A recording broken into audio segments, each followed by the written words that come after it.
Mic test ABBY। कुछ लोग बस बकवास करते हैं, ना मेहनत ना प्रयास करते हैं। इनकी विचारधारा से डरना नहीं, इनको जिंदगी में खुद कुछ करना नहीं। Network marketing, MLM, direct selling, इसको मैंने कैसे समझा है। इमेजिन करो एक प्रोडक्ट है, आपने खरीदा और यूज़ किया, आपको पसंद आया तो आपने दोस्तों को इंट्रोड्यूस किया। अब आपके दोस्त ने जैसे ही उस प्रोडक्ट को खरीदा, उसके बदले में आपको रेफरल इनकम मिली। अब कुछ लोग बोलेंगे कि ये चीज़ गलत है। क्यों भाई, पैसे कमाना गलत है क्या?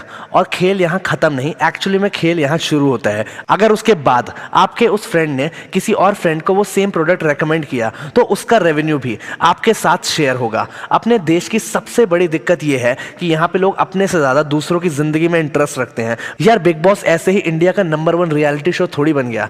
लोगों को यहाँ इस बात से कोई मतलब नहीं कि यहाँ पे उनका क्या फायदा होगा, वो लोग कैसे ग्रो कर सकते हैं। वो लोग ये देखते हैं कि सामने वाले का क्या फायदा हो रहा है, वो क्यों ग्रो कर रहा है। उनके अंदर जलन और हीन भावना होती है। इंडिया में कुछ लोगों ने नेटवर्क मार्केटिंग को ऐसे ही बदनाम किया हुआ है, नहीं तो बहुत सारी डेवलप्ड कंट्रीज के अंदर लोगों ने नेटवर्क मार्केटिंग, MLM इंडस्ट्री के थ्रू अपनी खुद की लग्जरी कार्स, मैंशंस, चॉपर्स और इवन अपने पर्सनल आइलैंड्स तक खरीद लिए हैं। अपने देश की टोटल पॉपुलेशन यार 134 करोड़ होने के बाद भी, जिसमें से 60% से ज्यादा लोगों की एज 25 साल से कम है, इतना बड़ा मार्केट, वर्ल्ड की 3rd लार्जेस्ट इकोनॉमी, और फिर भी सिर्फ $1 बिलियन के आसपास की एनुअल सेल्स। यार रीजन क्या है कि इतनी बड़ी मार्केट, इतनी सारी अपॉर्चुनिटीज होने के बाद भी ये हाल है? तो यार रीजन है लैक ऑफ स्किल्स। लोगों को तरीके से चीजों को प्रेजेंट करना नहीं आता, बस सोचते हैं कि पैसा लगा दिया और रातों रात अमीर बन जाएंगे, जिंदगी पलट जाएगी। यार ऐसा नहीं होता यार, जिंदगी ऐसे नहीं पलटती। जिंदगी पलटने के लिए, जिंदगी बदलने के लिए पहले खुद पे इन्वेस्ट करना पड़ता है,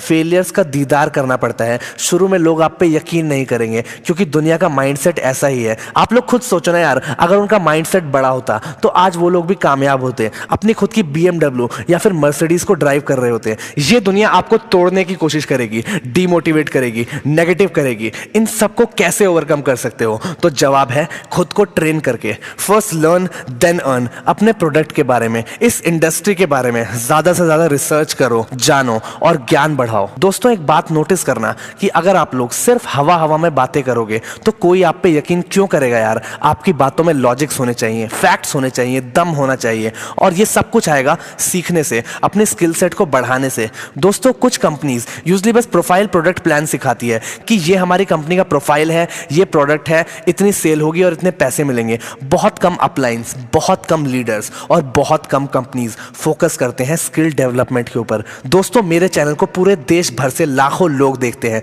तो ये मेरी जिम्मेदारी बनती है या फिर किसी एक कंपनी के अगेंस्ट ना बोल के पार्शियलिटी ना करूं। बाकी आप लोग आजाद हो अपने व्यूज कमेंट सेक्शंस में रखने के लिए। तो यार स्किल डेवलपमेंट पे फोकस ना होने की वजह से लोगों की वैल्यू खराब होती है, गलत कमिटमेंट्स करके बुरे बन जाते हैं लोग और सक्सेसफुल नहीं हो पाते। दोस्तों जब तक आप स्किल्स नहीं सीखोगे तो पैसे कैसे कमाओगे यार? अगर आपको ग्राफिक डिजाइनर बनना है तो उसके लिए आपको फोटोशॉप और इलस्ट्रेटर जैसी चीजों की स्किल्स को सीखना पड़ेगा ना। अगर आपको वेब डिजाइनर बनना है तो आपको कोडिंग, वर्डप्रेस, ये सारी स्किल्स सीखनी पड़ेगी। तो फिर नेटवर्क मार्केटिंग ऐसे ही थोड़ी ना हो जाएगी। यहाँ पे भी आपको पब्लिक स्पीकिंग स्किल्स, माइंडसेट और लीडरशिप स्किल्स जैसी बहुत सारी चीजें सीखनी पड़ेंगी। मैंने जब अपने नेटवर्क मार्केटिंग करियर में स्किल्स सीखने पे ध्यान दिया तो काफी सारी training meetings, audio books, videos और PDFs, इन सब चीजों को सीखने के बाद मुझे एक रिमार्केबल ग्रोथ मिली। और दोस्तों आपको एक और बात बता दूं, जब मैंने स्टार्टअप सेक्टर के अंदर, स्टार्टअप सेगमेंट के अंदर एंट्री ली तो नेटवर्क मार्केटिंग में सिखाई हुई सारी स्किल्स मेरे काम आई, जैसे कि leadership skills, discipline, management skills. ये सब जो शायद मैं किसी बड़े MBA कॉलेज में भी नहीं सीख पाता, ये सब चीजें मैंने यहाँ पे सीखी और जाके स्टार्टअप सेक्टर के अंदर इंप्लीमेंट की, और रिजल्ट आज आप सबके सामने है। Even public speaking skills, self motivational mindset ने मेरी हेल्प की एक अच्छा स्पीकर बनने में, लोगों को इंस्पायर करने में, और आज की डेट में मैं लाखों लोगों को अपने